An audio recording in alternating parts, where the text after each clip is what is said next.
Hi, welcome everyone. Good morning. My name is Rabbi Zac Kamenetz. We're going to get started soon. People can hear me. Ben? Good. We'll get started soon enough. People are coming into the room. I'll give more of an intro in just a few minutes. Welcome. Thank you for being here. If you'd like, if you could just chat into the put into the chat where you're zooming in from, something that's drawing you to this learning experience today, and something that you're hoping to gain. So again, welcome everyone as we come into the room for just a couple more minutes, letting more people join. Just putting into the chat where you are zooming in from, something that is drawing you into this learning experience at this moment, and something that you hope to gain from our teaching and learning today.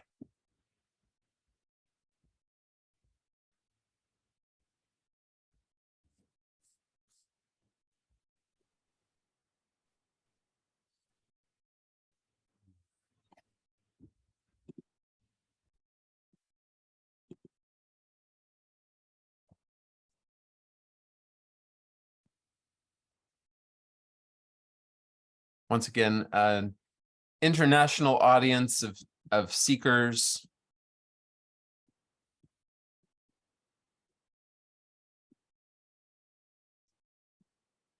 creating community from all different parts of the world,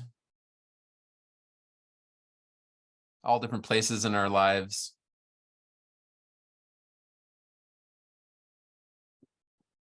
Lots of high holiday learning and preparing for this season. Thank you all.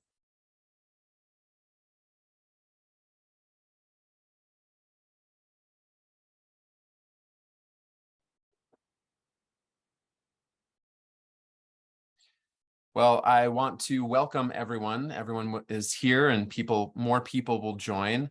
But my name is Rabbi Zac Kamenetz. I'm the founder and CEO of Shefa, Jewish Psychedelic Support, and we are welcoming you to our second installment of Awakening Consciousness, our high holiday Beit Midrash. Shefa is committed to the safe and skillful exploration of expanded states of consciousness rooted in sacred traditions. We offer psychedelic support through monthly integration meetings, educational resources, and providing experiences that help support and guide people in encountering their own inner experience, regardless of the catalyst. It's important for us to talk about expanded states of consciousness, whether through psychedelics or other modalities, as a part of a conversation with Jewish spiritual traditions themselves, seeing them through a Jewish lens. We believe that in this moment, when psychedelics become more available to more people in legal settings, people traveling internationally, people using them in casual or conscious settings, that there is a desire to ground them in people's personal, communal Jewish experience. And we want to have that conversation and bring more people into that learning and exploring together. One of those ways that we do that is learning from our sacred traditions. And so we are here today for the second of our 4 offerings of our Beit Midrash in the month of Elul. A Beit Midrash is the traditional name for a center of spiritual study. And the literal meaning of Beit Midrash, the Hebrew, is house of seeking, not learning, but seeking itself. The word midrash or lidrosh means to seek out. It can involve seeking to make meaning of our experiences and of our sacred texts. It can also involve a search for the divine or spiritual connection. And always, a Beit Midrash is a place where this search takes place in community, together, with others who are similarly seeking to connect with our wisdom lineages. In today's session, as well as the next 2 Sundays, we will be embarking on the journey toward the Jewish high holiday season, guided by Jewish teachings and teachers who can give language and offer frameworks for different modes of experience that we may encounter within the larger context of this potent time of year. And just a couple notes about what to expect from today's session. So we will be introducing Rabbi Ami Silver, our teacher, our guide for the day, the morning, the afternoon, or the evening, wherever you are zooming in from.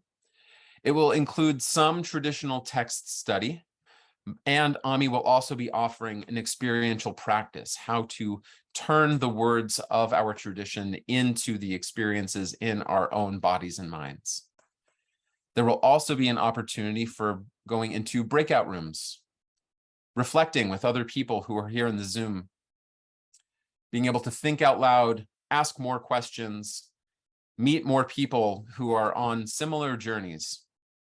You can also, of course, opt not to come into the Zoom room, but we will be there for about 10 minutes, and then we will come back for a discussion and Q&A in the larger group before we wrap up for today's session. And so without further ado, introducing Rabbi Ami Silver. He is a rabbi and psychotherapist based in Jerusalem. Ami holds a master's degree in clinical social work and received rabbinic ordination in 2010.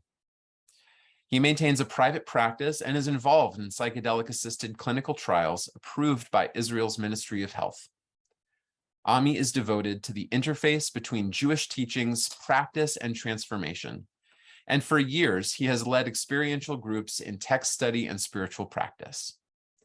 As Shefa's mashpia, or Director of Emergent Education, Ami is committed to enabling broader access to Jewish wisdom on expanded states of consciousness and embodied experience to help support personal and collective healing. Please welcome Rabbi Ami Silver.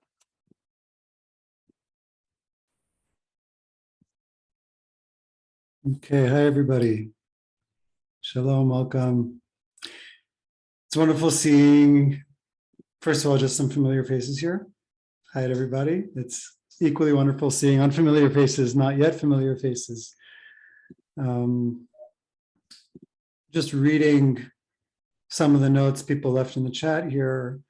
Also want to make space here for the breadth and depth of yearning that is here in the room today, whether it is acute or subtle. All of us are here wanting something, desiring something. As Rabbi Zac asked, what is drawing us here? We're all being drawn to something, and we're all searching for something, some points of connection. So I just want to start by opening space for all of us to sense our own seeking, our own that which is drawing us to this experience today, that which is drawing us forward through this season toward Rosh Hashanah. Making space for that within ourselves and making space for that in the broader collective field that we're sharing here together, even in this somewhat strange and somewhat hidden format of Zoom. All of our hearts, all of our souls, all of our bodies are plugged into this one field. So welcome. I want to just say a few words before we dive into the content today. We're going to be looking at the aspect of teshuvah, the path of teshuvah, the work of teshuvah. And I'd like to ask, maybe drop into the chat here, what does the word teshuvah mean? Just go, what are your associations? Just drop some simple ones into the chat here. And the reason I want to ask and start here is because part of what I'm hoping for us to do together today is to be doing some learning, but within that to be doing some unlearning and some relearning. Unlearning and relearning of what is this thing that this holiday season seems to revolve around so centrally. Just kind of checking into some of the things people are writing here. Return, response, and responding. Those are what we would say pshat, right? Very literal meanings of the word. Some getting a little more deeper, coming back to holy parts of ourselves, to source, to light, to values, and here turning of the heart, forgiveness. So these are kind of some of the broader, perhaps deeper qualities that teshuvah contains and that we're familiar with through our own learning and experience. And none of you used the dirty word that people tend to translate teshuvah with, and I'm sure that was intentional, but repentance, right? It's the season of repentance. And I say dirty word because I think just that word in English carries certain connotations that are uncomfortable for many of us, and not so divinely inviting. And I want us to just continue. Yes, take a look at the chat, see what all the people are writing in here, and let's just hold that in our consciousness as we drop into these teachings. And one thing I want to say, just to frame these teachings, that we're going to be learning from a couple of different teachers and texts tonight. It's night for me here in Jerusalem, who to me are unique in drawing us into what I would call really a theology of experience, right? That God isn't an idea, religion isn't a dogma, spirituality is not a concept, but that the path of our lineage, of our tradition, is one of direct experience. And the path of teshuvah, in particular, in this time of year, but all the time, but acutely in this time of year, we're being invited into certain modes of direct experience with that which lies deeply within and beyond us. And that's what we're going to be, it's the path we're going to be following today.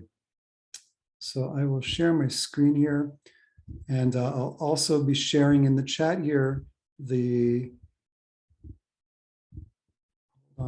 that which we'll be looking at together. Let me see, I need to get the link out. Okay.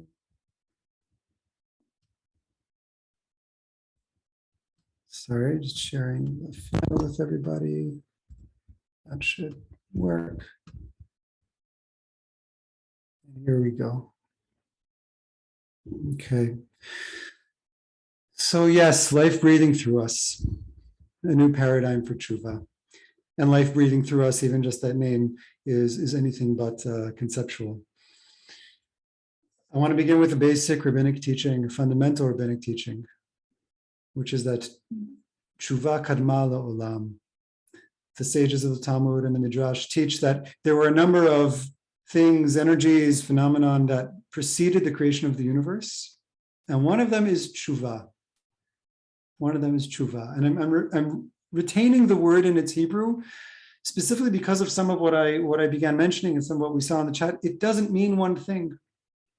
It doesn't mean one thing. And we're here exploring what some of the edges and depths of this word and this portal of teshuvah might be. So teshuvah preceded the creation of the universe, which already, if we just take that as our starting point, it can't really boil down to something like making up for mistakes or repentance.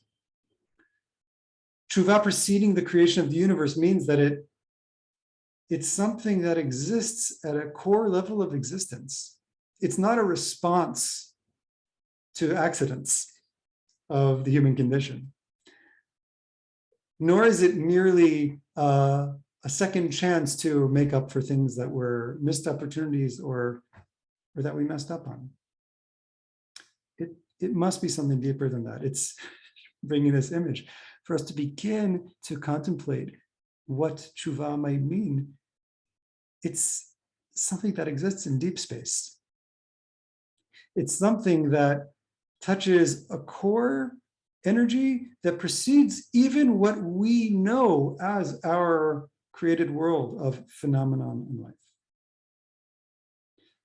So just holding that, the deep mystery of teshuvah as our starting point, to give some context for the teachings we're going to be delving into. So this first teaching we'll be looking at is from Rabbi Nachman of Breslov, a mystic and Hasidic Rebbe who lived in the Ukraine in the years that you can see here on screen, 1772 until 1810. And for those who don't know, for those who do know, Rabbi Nachman is one of the most innovative teachers of our tradition, of the rabbinic tradition and of the mystical tradition, taking teachings from all different directions and pockets of the Jewish textual tradition and articulating them really through the prism of the soul who is experiencing things in a extremely intimate and deep way. And this teaching that we'll be drawing from Rabbi Nachman is touching on the qualities of teshuvah and silence. I'll give just a little bit of background before we look at his words. Rabbi Nachman speaks about teshuvah as moving from the realm of seeking honor on the human plane to contacting or touching divine honor. In a sense, getting beyond the limits and boundaries of how I see myself and how I seek to create and defend my own sense of who I am and where I stand, like my status, my honor, my kavod in Hebrew, and making space to exist as myself within the larger makom, what he calls kavod ha-makom, the honor of the all-encompassing divine reality.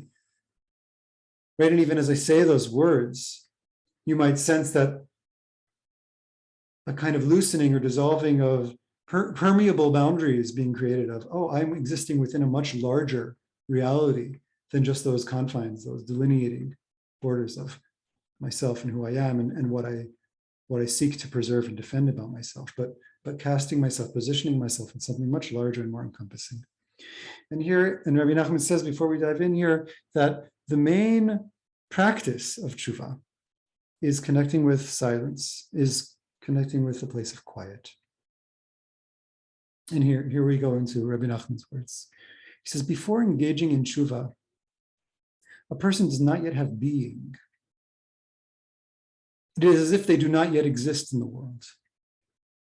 Now, Rabbi Nachman isn't directly quoting that rabbinic teaching we saw a moment ago of teshuvah preceding creation, but we see here already that he's looking at teshuvah as something that exists in that transition between non-existence into existence.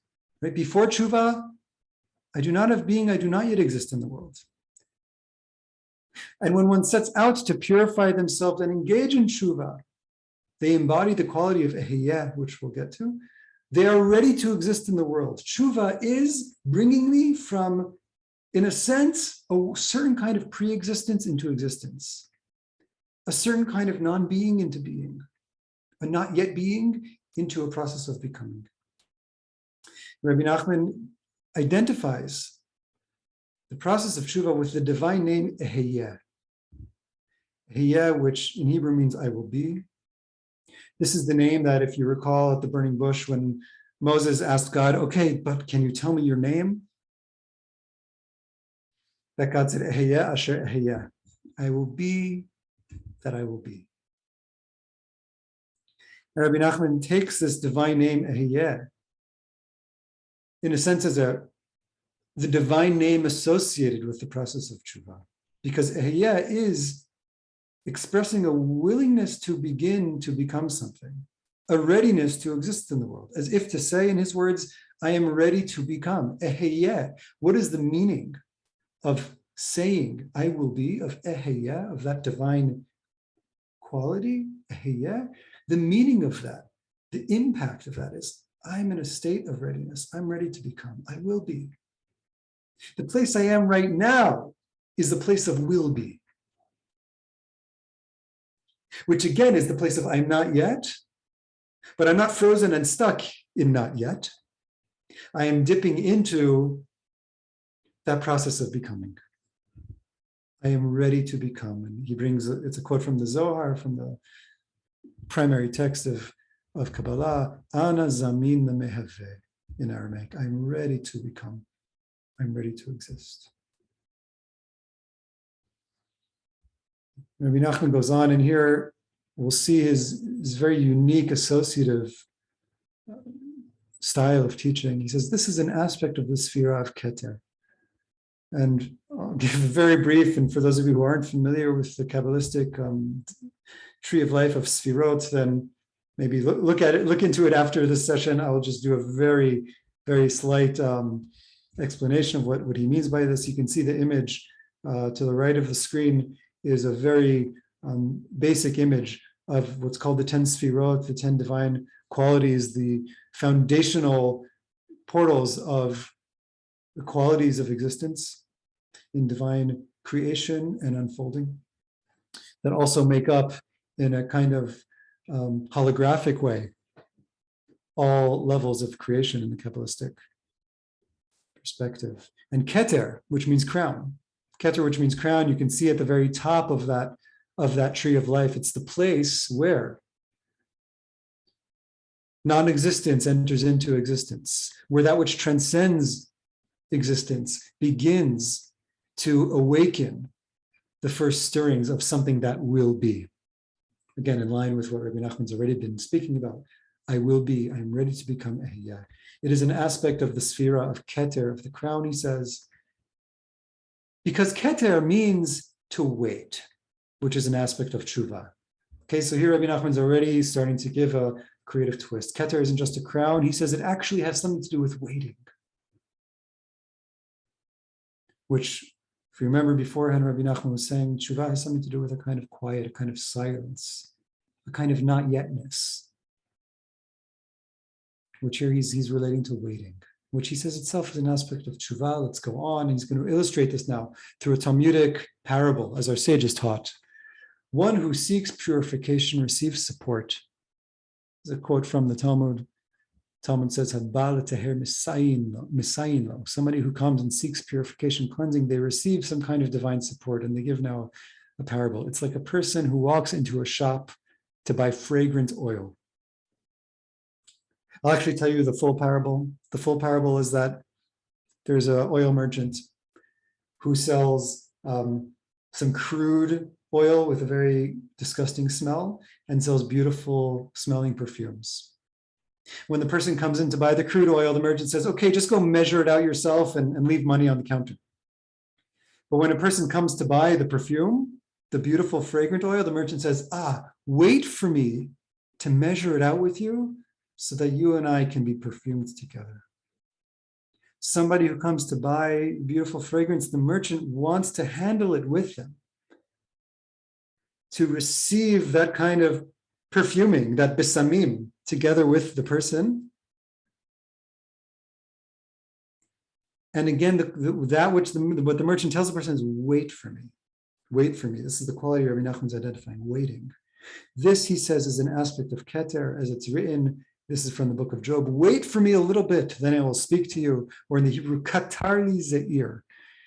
You can see here that the Hebrew word katar, the Hebrew word for wait, is the same letters as the word keter, crown, katar, keter, katar, keter. Rabbi Nachman's making this bridge, this link between that most original and source quality of divine existence called Keter, and saying it has to do, that place has to do with waiting. That place within the divine realm has to do with, I am ready to become, and I'm in this extended process through which I'm waiting. There's a few things I just want to draw out from this teaching. It's a much longer teaching, and we're not going to go more into Rabbi Nachman's words, but to just isolate some of the elements. Rabbi Nachman's talked about teshuvah as bringing us from non-existing into existing, as touching the quality of ehiyah, of I will be, of a quality of waiting, and then this image, right, this parable of the merchant wants to be perfumed together with us. When I'm coming to look for that beautiful oil, that perfume, that teshuvah, that process of becoming, the merchant says to me, wait for me, because I want to receive from it together with you. In the analogy, the merchant is the divine. The merchant is God saying, you want to draw close to me? Wait. And in that waiting, it will allow me to join you in the process so that I too can be perfumed through this process. And to try to understand this, I want to draw out a little more what Rabbi Nachman was teaching us the name he's describing, the name Ehyeh, it means I will be, right? It's actually the name, the first name through which God in the Bible is introduced. When God, the first time God is asked, who are you? What God has to say is, I will be. That's who I am. I am not a thing that has a beginning and end. I am not a identity that you can solidify and limit and call by a name. I mean, what kind of name is I will be? It's not a name at all. It's the most evasive answer, and it's also, in some sense, the truest answer. Because the divine is an ever-emerging reality. The divine is an endless, always becoming, always not yet reality. And when we engage in teshuvah, Rabbi Nachman is telling us we're actually embodying that very divine quality of, I'm ready to become. I'm not a smallly defined self that I've already learned the outlines of and that I'm just sticking to the bloody end. But I'm stepping into this gate, this path that is not defined and determined, and that I'm ready to become an emergent being, an unfolding. Ehyeh is the only name of God that when we speak it, we're actually speaking in the first person. To speak of the divine as Ehyeh, we need to, by necessity, speak of ourselves. I will be. Who is your God? I will be. What is the divine? I will be. And it's a quality of truly co-emergence. Similarly to this Talmudic teaching, when you're coming to step into, walk the path of teshuvah, the merchant says to you, wait for me so that I can join you and we can become perfumed together. Your process of unfolding, your process of teshuvah is a co-emergence with the divine. Through your own process of becoming, there is now a revelation of a divine quality that has never yet existed, that comes through our own lived experience and process of teshuvah. And this waiting that Rabbi Nachman is speaking about is in the silence that he tells us about.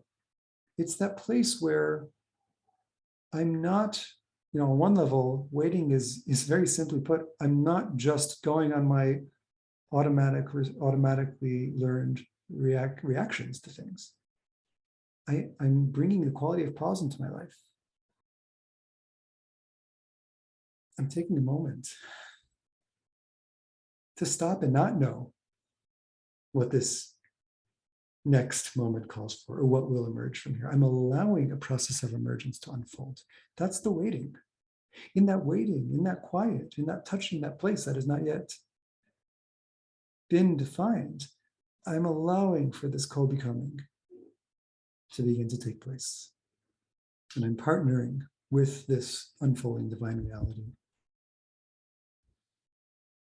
This is, in my mind, one application of this very fundamental teaching of teshuvah kadma le'olam. It is this quality that exists always before the created world. And that when we engage in teshuvah, we're in a sense returning to the always available pool of what can yet be, what has yet to become, and what is ready to become. So that's Rabbi Nachman for now. We're going to move now to another teaching from Rabbi Kalanimus Kalman Shapira, otherwise known as the Piaseczner Rebbe. Piaseczner is most widely known, most commonly known as the Hasidic Rebbe who taught through the Warsaw Ghetto years and buried his sermons from those years in a milk can under the ground that was pretty miraculously uncovered and discovered years after he perished and years after the end of the Holocaust. This is a teaching he taught in 1925 from his work called Derech HaMelech. And here I'm again jumping in the middle of a longer drasha, of a longer teaching. But the Piaseczner says as follows. He says, my work, not just speaking about himself, but our work, when it comes to teshuvah, he says, our work is to ready ourselves for the divine to be revealed through us. And teshuvah is the path of revelation. So just off the bat, what is teshuvah? Teshuvah is the path through which, it's the process through which the divine is revealed through each one of us. He goes on, teshuvah is not merely about our wrongdoings. Teshuvah was present at the very beginning of creation, right? Or hearkening back to that rabbinic teaching. And what is the entirety of creation, if not teshuvah? So here the Piaseczner is saying, it's not just the teshuvah kadma l'olam, it didn't just precede creation, but it actually infuses all of creation and what it actually is. At first, there was no universe, and the situation didn't remain as it was. The divine created a universe. The definition of teshuvah is the divine urge for revelation. And this urge and generative energy are eternally present.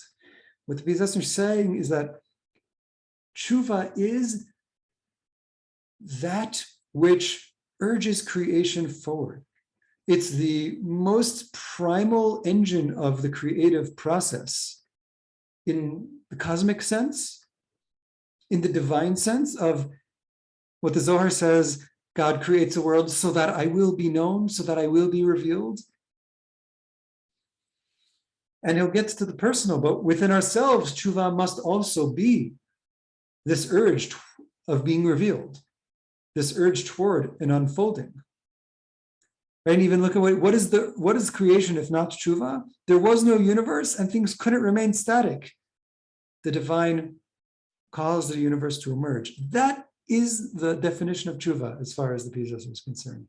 It is that energy that changes the reality from the status quo, from what it is, into what it can then become. It is that dynamic, creative current that is constantly urging all life and existence forward into change, transformation, and renewal. That is teshuvah.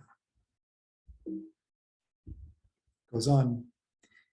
This is especially revealed through human beings, right? We were talking about teshuvah on this cosmic plane. He says it's particularly revealed, this quality, through us, through humanity, because we possess an awareness and a desire for the divine, right? People have this very strange thing where from the earliest beginnings of human existence and even pre-human existence on this planet, there's this sense of something beyond. This, what he calls an awareness of the divine, this desire for the divine, a kind of searching and yearning for that which both transcends us and which is the mystery of our very lives. And not only that, but we speak and even act for the divine, right? We pray, we do deeds, we seek things, we seek out that divine connection. This is unique, he says, in all realms of existence. And then he takes it into the personal space that here I believe is actually touching a little more of our more conventional understandings of teshuvah, right? Because the conventional understanding of teshuvah is, oi, something's wrong with me, I will be better, right? Just boil it down very simply. So the Piaseczner wants to also help us understand what that quality of teshuvah means in this framework. He says the pain we feel on account of our deficiencies, actually the word he uses in Hebrew is nimichiyut. It's a word that doesn't translate well into English, but it means our lowness, our smallness. When we feel pained by our experience of smallness, that pain is, as it were, the pain of the divine presence, of the Shekhinah desiring to be revealed, and our smallness that prevents it from being so. Right? That is what that oi, in a deeper sense, it's not looking at ourselves from the outside and saying, oh, you messed up, oh, you always do that wrong thing, oh, what's wrong with you, Shmendrik. That is how we experience it sometimes, maybe more than sometimes. The Rebbe here is bringing us into a deeper understanding of the inner mechanism within that experience. It's the divine inside of us. It's the Shekhinah who's pained by these obstacles that it is encountering towards its own revelation. There's a divine quality in myself that isn't finding its way to be revealed. And that's a divine pain that I experience. It goes on, what we're feeling in those moments is, say it in the Hebrew verse, Kol dodi dofek pitchili, from the Song of Songs, the voice of my beloved beating, open up for me, pitchili. In the Song of Songs, the image there is of a lover standing on the other side of the door, knocking on the door, open up, let me in. In the Piaseczner's casting of it, the lover, the beloved, is inside of us. The beloved is knocking, is beating inside of us, asking, open up a space for me. Pitchili. Allow me to be revealed within you and through you. And now he's going to relate this to the practice of blowing shofar, which, when it comes down to it, Rosh Hashanah is shofar day. Rosh Hashanah, the New Year holiday, is described in the Torah, is actually never described in the Torah as New Year's, as Rosh Hashanah. It's always called Yom Tru'ah or Yom Zichron Tru'ah, which basically means a day of blowing a horn. Shofar is not just something we do on the day of Rosh Hashanah, but the essential act itself embodies what Rosh Hashanah is about, what is happening on that day. So here, let's see what the Piaseczner has to tell us about this. When we blow the shofar, he says, we don't create any sound, right? If any of you have ever blown a shofar, you don't go boo, you actually go, you shut your voice. We don't create a sound. We merely exhale the breath of our heart. The words he uses, hevel halev, the heart breath. It's the heart breath that we're blowing through this horn. We are releasing the voice of my beloved beating, the kol dodi dofek, right? Dofek, by the way, it means knocking, like knocking on a door, but dofek also, it means pulsate. In modern Hebrew, dofek is the pulse itself. What am I putting into the shofar? I'm putting my heart, my pulsating heart, which the Rebbe says is the voice of my beloved pulsating inside of me. That most essential, again, to go back to his definition of teshuvah, the creative life energy that brings me alive, that grants me life at every single moment, and even between moments, if there's such a thing. That's what I'm putting into a shofar. The voice of my beloved beating within me. It is the divine voice inside our hearts screaming to us to allow it to be revealed. The shofar is the divine speaking to us. Right? We imagine the shofar as calling out beyond ourselves to the divine. And the Rebbe says the shofar is calling to us.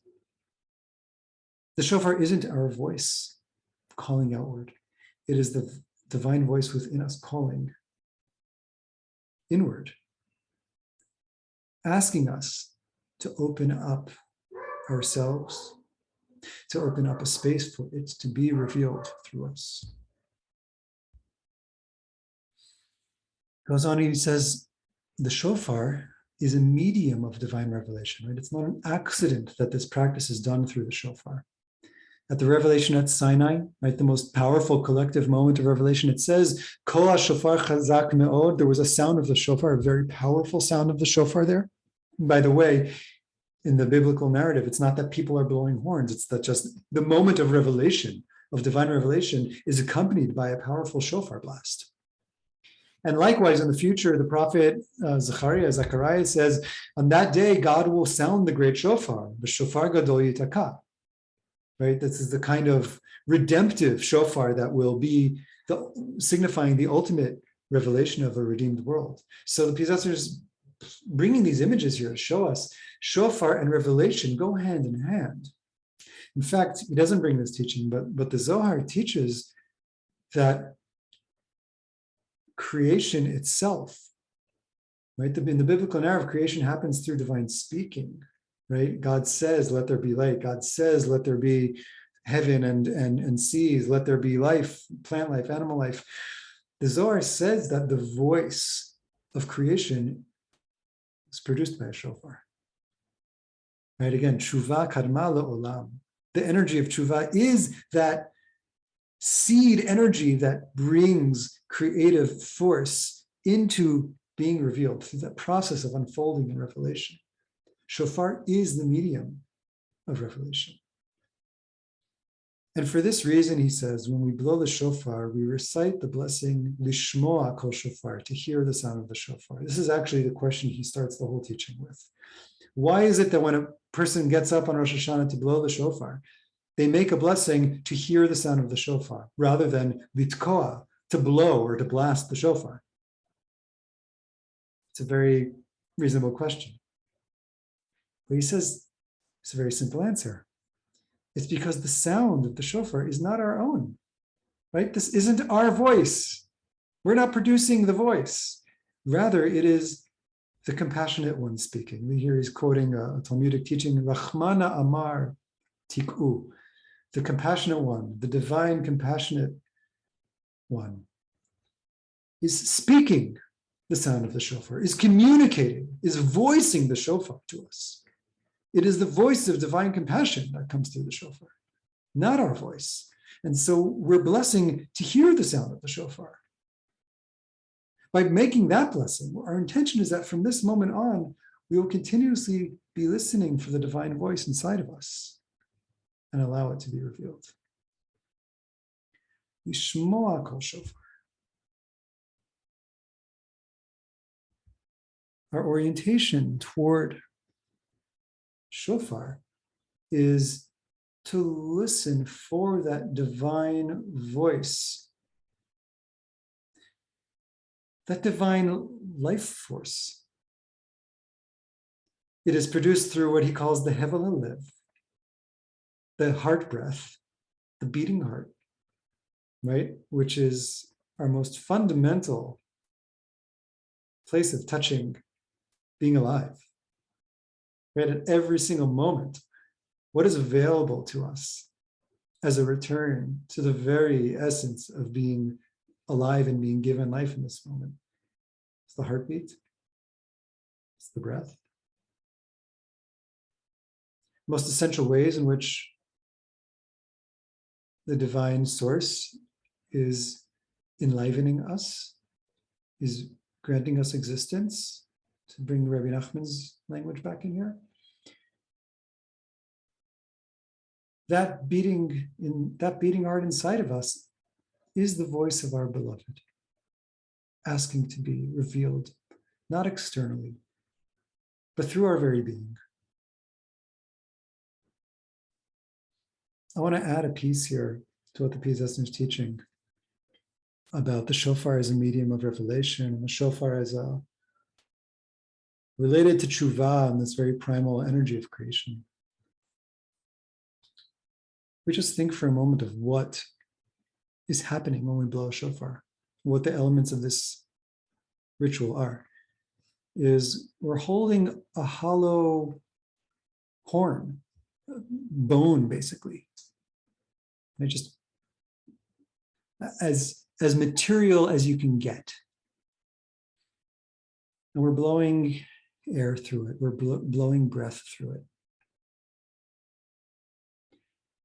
On a very fundamental level, the sound of the shofar is the sound of breath moving through matter. It is spirit breathing through body. It's the most fundamental sound of existence, of the animating force of existence. It's the divine heartbeat of all of creation, of all that is. This is the orientation toward shofar, of touching into that very fundamental way, very essential way in which my source is bringing me to life constantly. and making space for that reality within us. Pitchili, open up to me. This is what I mean when I talk about a theology of experience. I even don't like the word theology, just a God of experience, a divine experience, a direct experience. Both of these teachings are turning us inward to something very visceral and present within ourselves as the place of divine connection and encounter and revelation. Revelation isn't happening on a screen in front of us. It's not a late show. Revelation isn't something that we get to because some very smart people taught us a lot of things and we gained all of that knowledge either. It's something that's ever present. It's something that is deeply internal, that exists within the intimate chambers of each and every one of us. It is embodied. It is both quiet and has voice.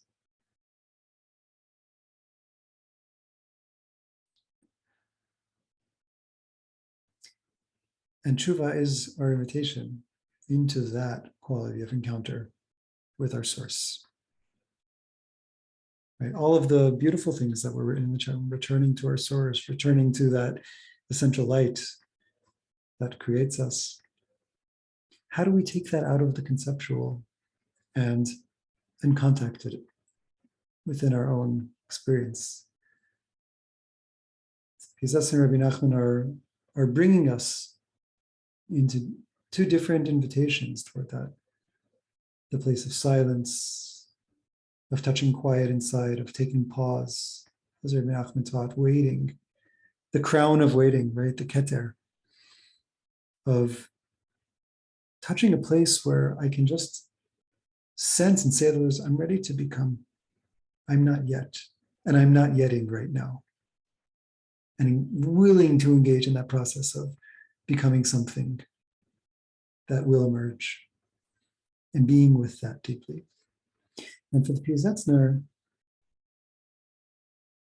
from a few different angles. On the one hand, the experience of my smallness that I encounter sometimes, recognizing the divine in there.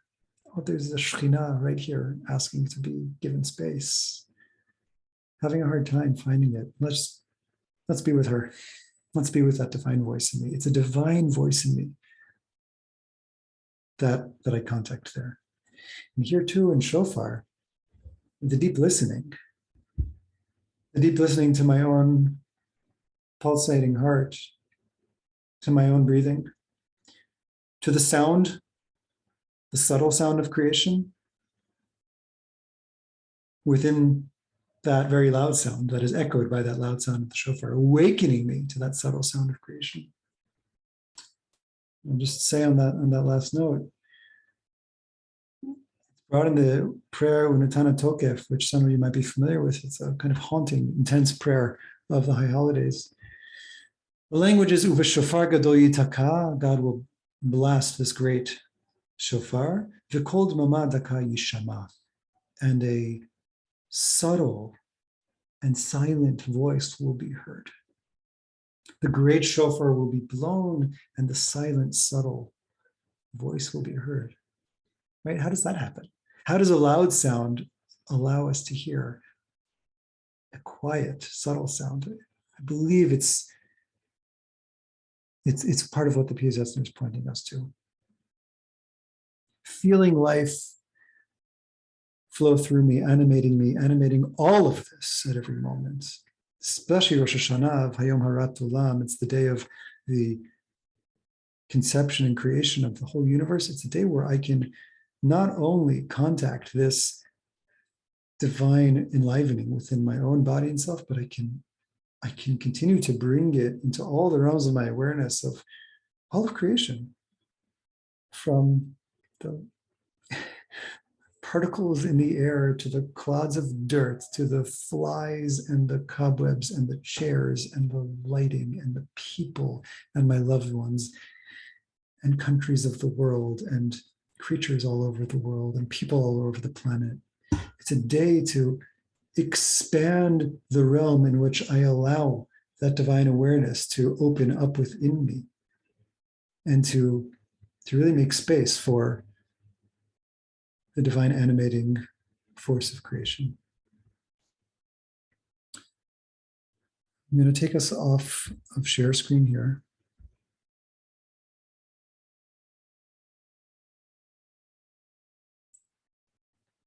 Just taking a quick glance at some of the things right here in the chat room. Okay, yeah, so some of the discussion about Keter and Qatar. I'll just say on that question, is there an etymological basis for connecting Keter to waiting?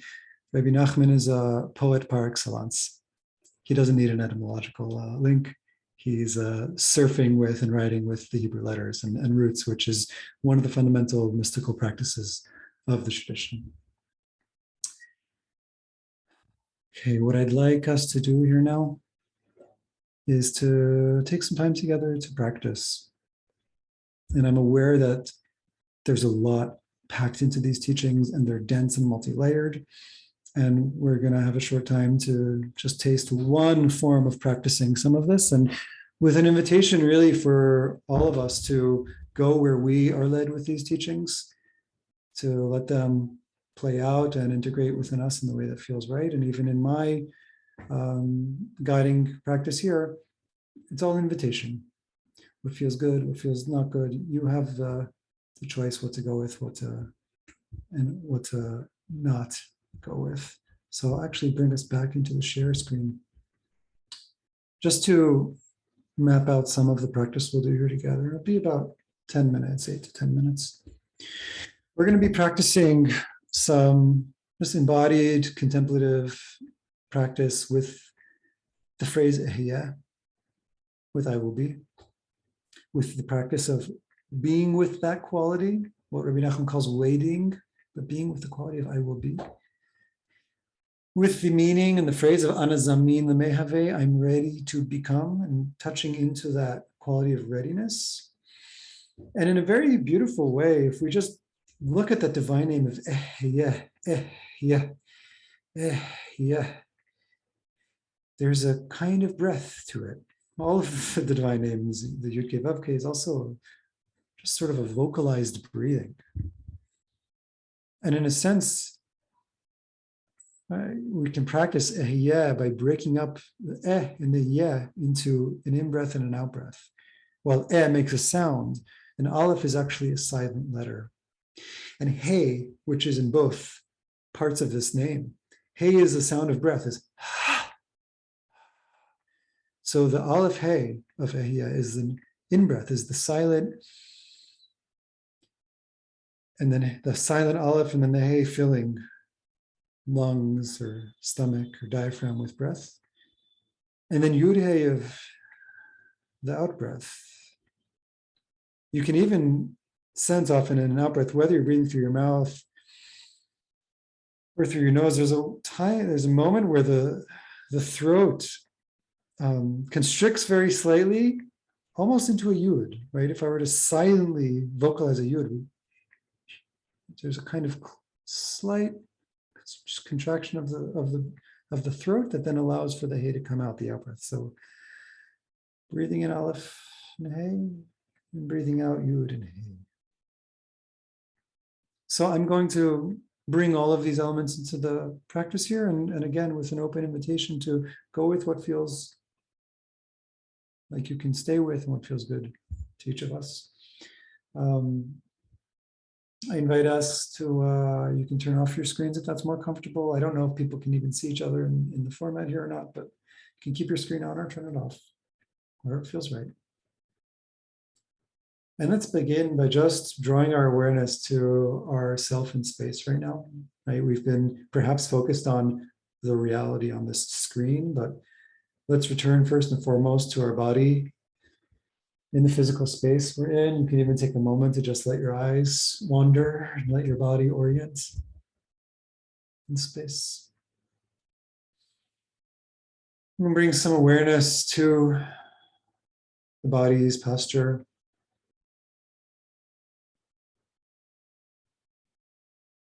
Sensing first just the points of contact between the body and our surroundings, feet, perhaps touching the floor, the ground, or whatever surface they might be touching now.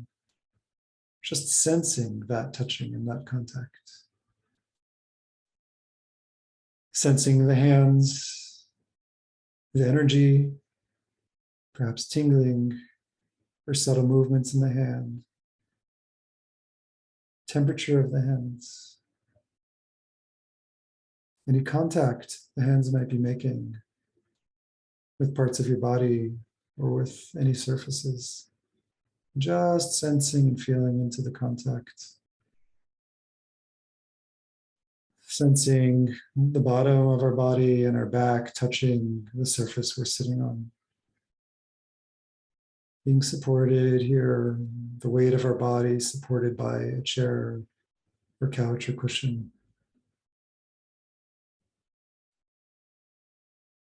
Beginning to bring awareness to the breath and just the movement of breath through the body.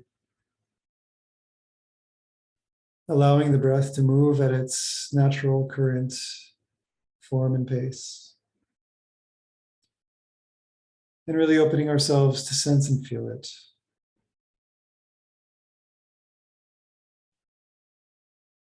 You may also choose to bring some attention to the area of the heart. Just sense the pulsating heart in the body as it is right now.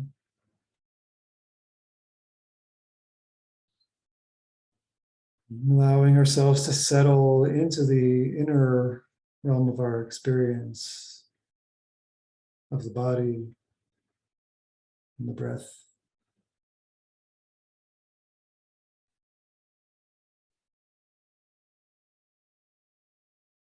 And inviting in, if it feels right, inviting in this quality of, I will become. Of I will be, of ehyeh. Allowing those words even to land in the body.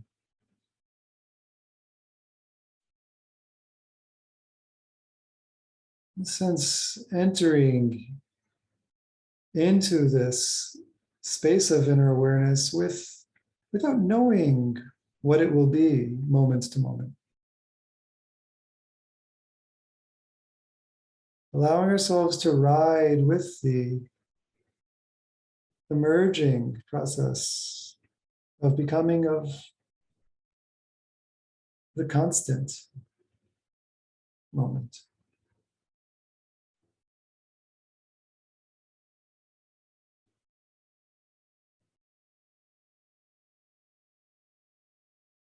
Ehyeh.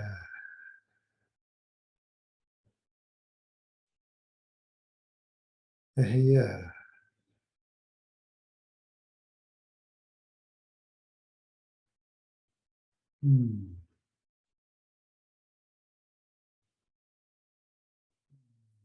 Perhaps bringing in those words, Anazamin mehave, I am ready to become. Sensing the quality of what it's like, being ready to become.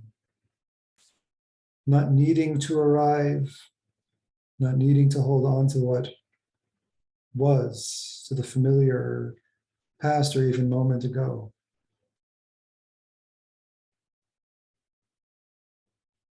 I'm ready to become.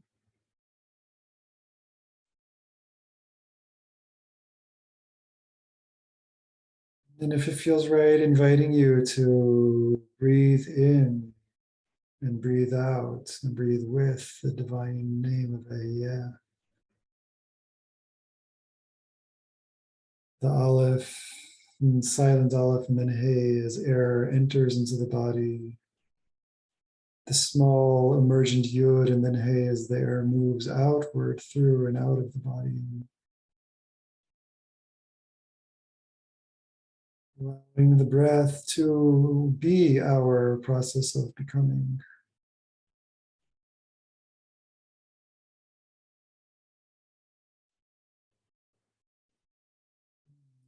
Cells to be animated, making space for this breath as it animates us in this breath and through this breath and through the constant movement of breath and breathing.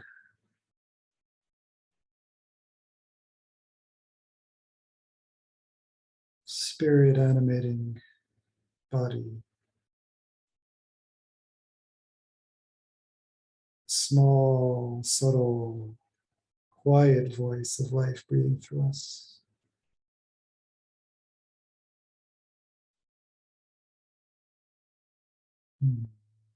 Be with this quality of the Hayah.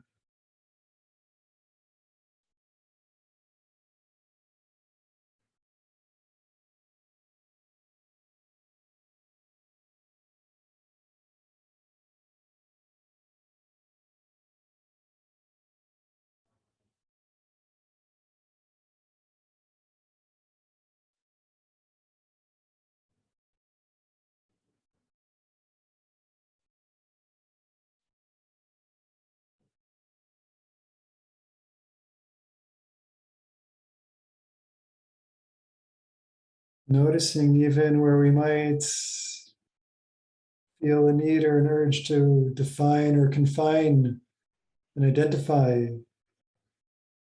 where we are or what is happening, and gently returning back to Hayah.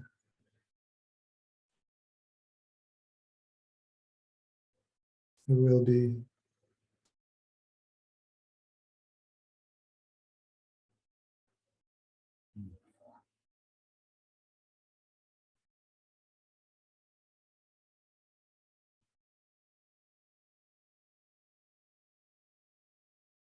And as we spend our last few moments in this space of awareness, reminding ourselves that this is always available and present for us.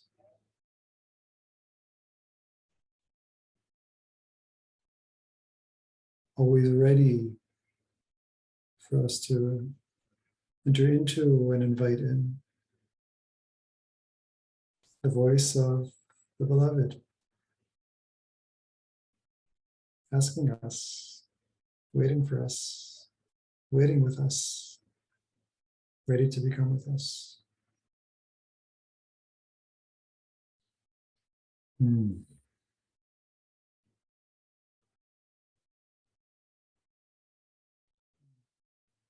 Perhaps it is no accident that this name, Ahiyah, was revealed to initiate the process of liberation and redemption from enslavement. It unlocks us from what confines and defines us. And when you feel ready, I'm inviting you to bring your awareness back into the body, the sensations, the room, at your own pace. Gently move your body or wiggle as it feels right. You can stay in the practice if that's what feels right. In a moment, we're going to all be invited to breakout rooms. As part of being invited to a breakout room, you have a choice to not enter a breakout room. I believe there's some option to decline, and that's also completely welcome. But here we'll take about 10 minutes for an opportunity for some sharing. Could be sharing about things that struck you or touched you from the texts that we learned together. Could be something that touched you or that you noticed in this practice that we dipped into together. Could be things that weren't mentioned or weren't touched upon in our time together until now, but that were really awakened in you that you'd like to share. So we'll take some time together. Rabbi Zac, are you able to bring us into breakout rooms? And again, those of you who don't want to enter a breakout room are invited to not, and we'll be coming back for the remainder of our time together for Q&A and just kind of sharing a discussion in the larger group. Here we go.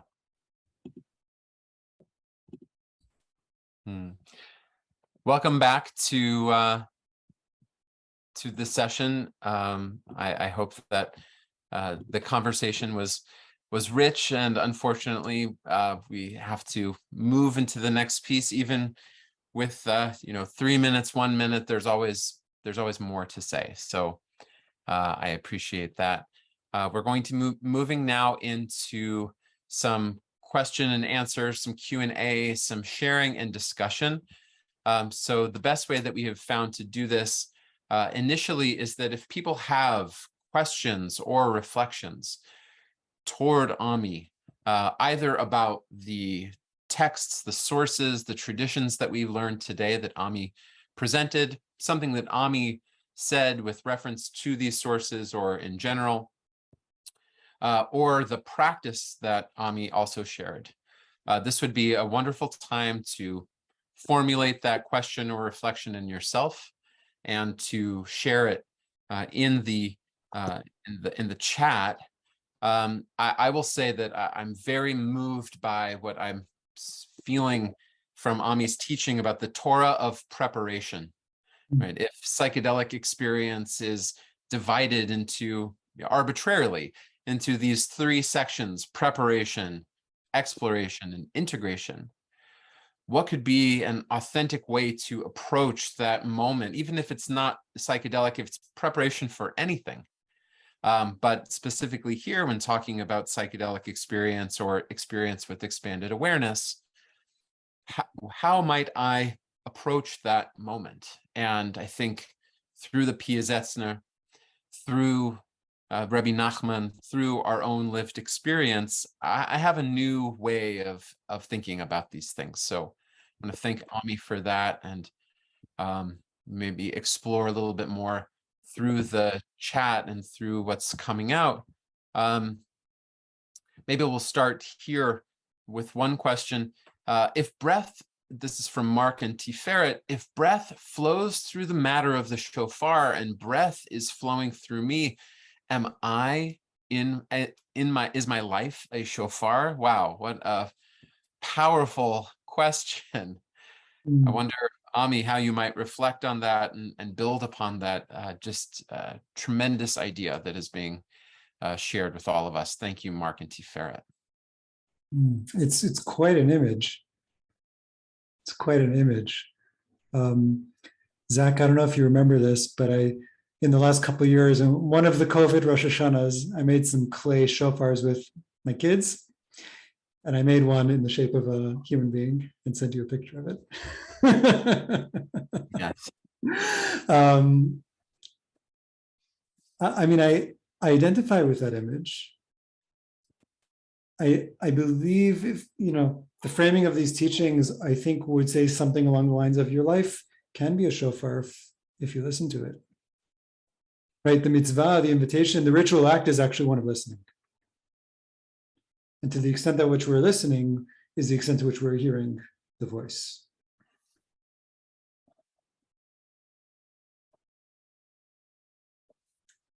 It's happening without us listening. But it takes on its realness when we encounter it. If a shofar is blown in a shul and there is no one there to hear it, did anything happen?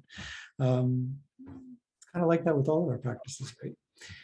But the shofar, at least in this framing, is very much an embodied practice to let ourselves be part of what's happening. And I'd say there's something beautiful with the sound quality of it too, that we can, in participating in the actual blowing of shofar, if we're not the ones blowing it, we get to enter into the soundscape. Like we get to immerse ourselves and feel it reverberating against us. So we're in a dynamic relationship with the life that is flowing through all of us in the room there on Rosh Hashanah.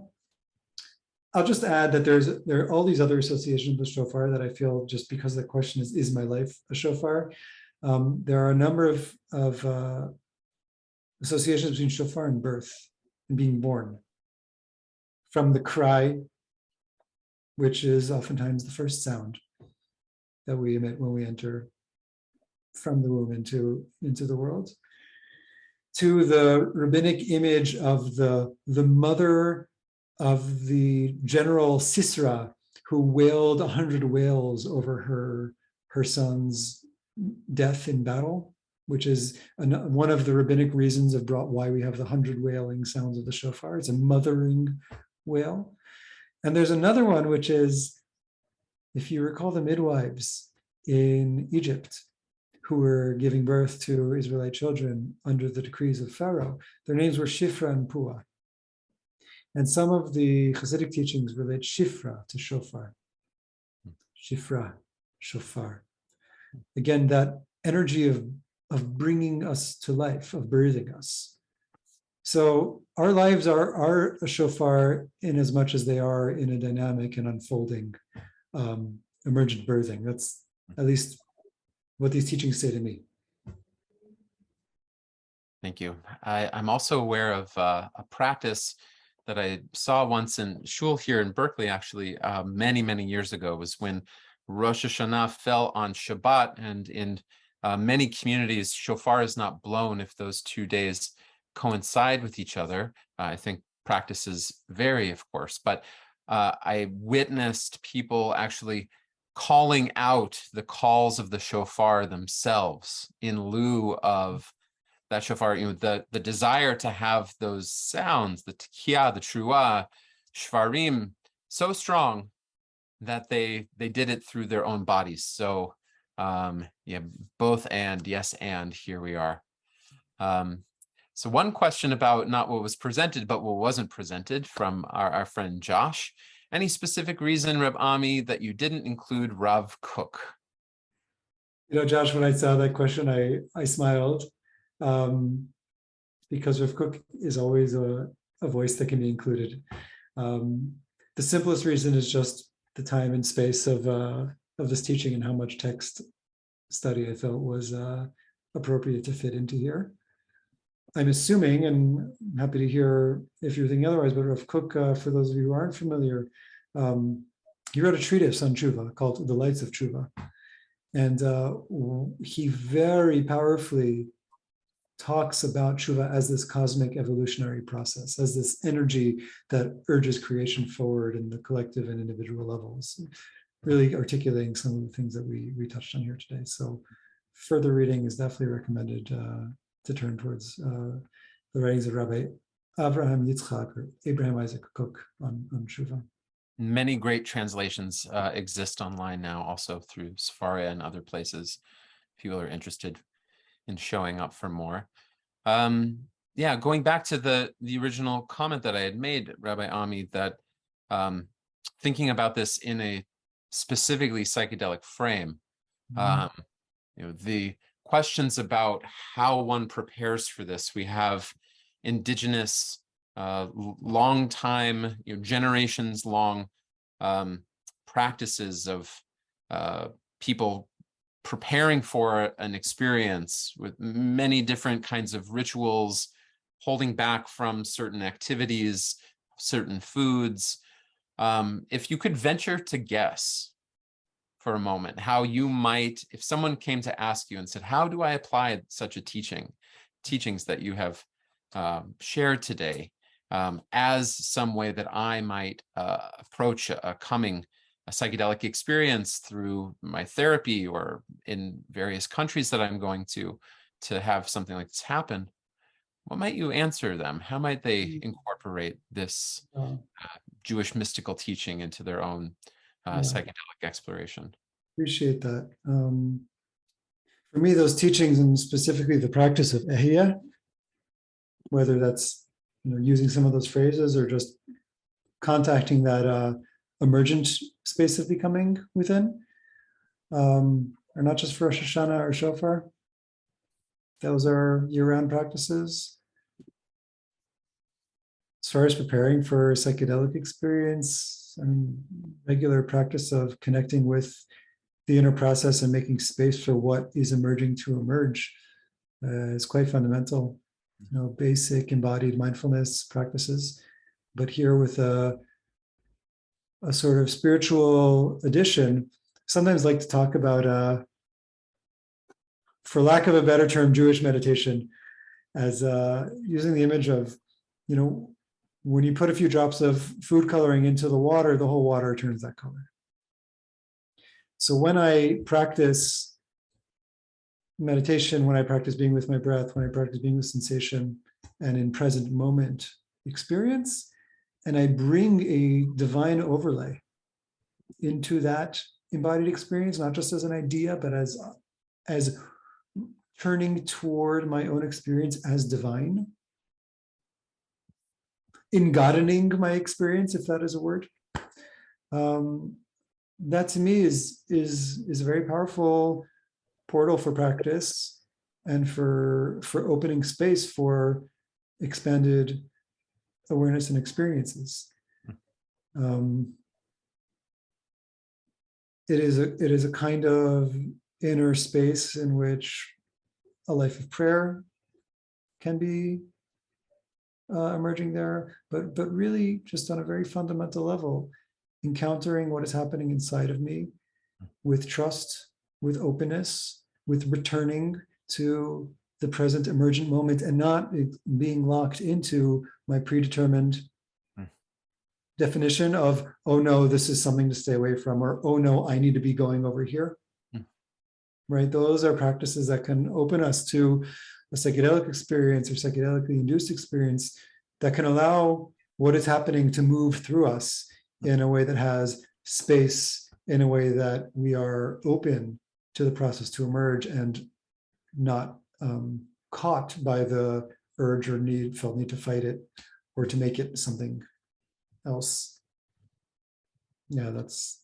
Thank you. Yeah, I think the tension between coming into such a space with intentions and intentionality, and also the potential discomfort of an agenda, and what wants to emerge versus what I want to emerge, and how we hold on tightly, let go lightly, that kind of move. So we have one more question here from Benny Summers, friend of ours. Can this time of Elul be just as much about integrating all the life force that's flowed through me over the past year, as much as it is traditionally set up as a time for preparation for the coming of Yamim Noraim? Excuse me. We'll hold that as maybe one question. Of course. I think there's something beautiful about Elul in that it's the end of the year. So it is, in a sense, the repository of all the lived life until now. And I think there's a way in which it is both. It is both and, in the sense that even in the most traditional settings, it's a time of kind of taking stock of what is here. Like, I've lived this year, what is here, and doing some of the work of berur, of clarification, refinement, filtering. Okay, like here's traditional cheshbon and nefesh, a kind of soul accounting. Here's what I've lived this past year. I'm experiencing it now in its, full state.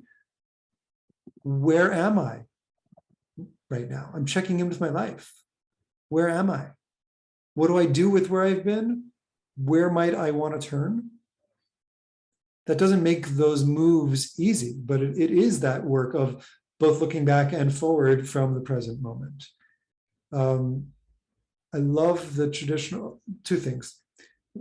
One of the meanings of Elul has to do with the word for a tail, which it is that tail, and it's kind of the end point, but it's leading us forward into what's next. But I also love the prayer Achot Ktana, our little sister, that's sometimes sung at the opening of the Rosh Hashanah prayers, which has a refrain of end the year in its cursings and begin the year in its blessings. And we're recognizing we have a whole bunch of stuff that we've gathered.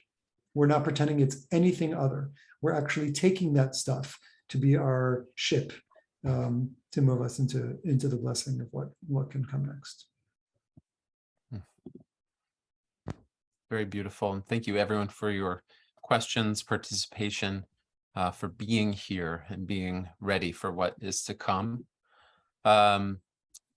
So I want to invite you as we end this moment, this series, this offering from Rabbi Ami. Rabbi Ami, thank you so much again for your beautiful teaching and speaking and invitation for not just listening and processing, but embodying and beating in us. I want to also invite everyone who is here and everyone who is not here to please join us for the next two installments of our High Holiday Beit Midrash, Sunday, September 11th, with Victoria, Chana, musician, mystic, teacher, with Seal Us in the Book of Life, an embodied prayer practice.